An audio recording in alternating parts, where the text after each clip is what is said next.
আসসালামু আলাইকুম ও রহমতুল্লাহ।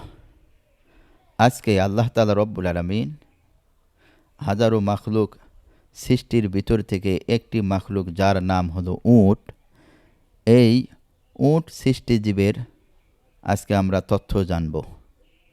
উটকে আল্লাহ তাআলা রব্বুল আলামিন কী ক্ষমতা দিয়েছেন সেই সম্পর্কে আজকে আমরা জানব। ভিডিওটি আমরা সকলেই শেষ পর্যন্ত দেখব। আল্লাহ তাআলা রব্বুল আলামিন পবিত্র কোরআনের ভিতরে বলিয়াছেন, আফালা ইয়ানজুরুনা ইলাল ইবিলি কাইফা খুলিকাত। অর্থ, তারা কি উটের দিকে দেখে না কিভাবে তাকে সৃষ্টি করা হয়েছে?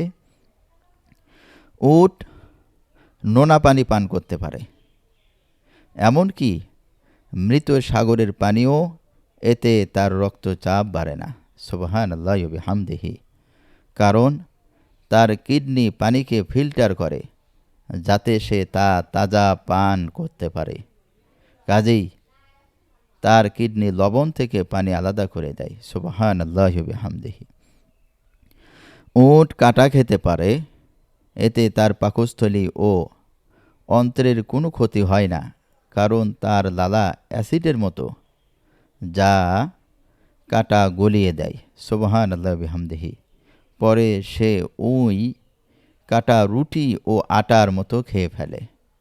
এই জন্য হাতে পায়ে কাটা ফুটলে আরব বেদুইনরা সেখানে উটের লালা লাগিয়ে দেয় এবং সেই কাটা গলে বেরিয়ে আসে। সুবহানাল্লাহি ওয়া বিহামদিহি।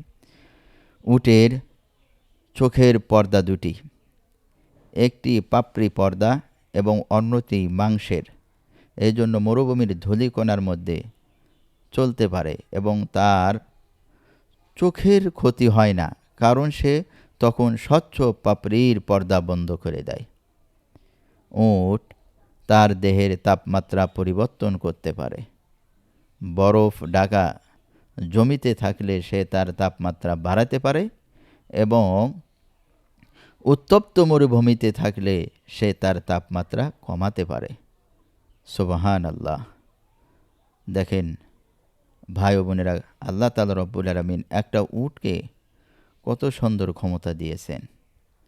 যাই হোক, আমরা উটের দিকে লক্ষ্য করে, এই সৃষ্টিজীবের দিকে লক্ষ্য করে আমরা আল্লাহকে বিশ্বাস করব এবং তেনার ইবাদত করার চেষ্টা করব, নবীর সুন্নতগুলো মানার চেষ্টা করব।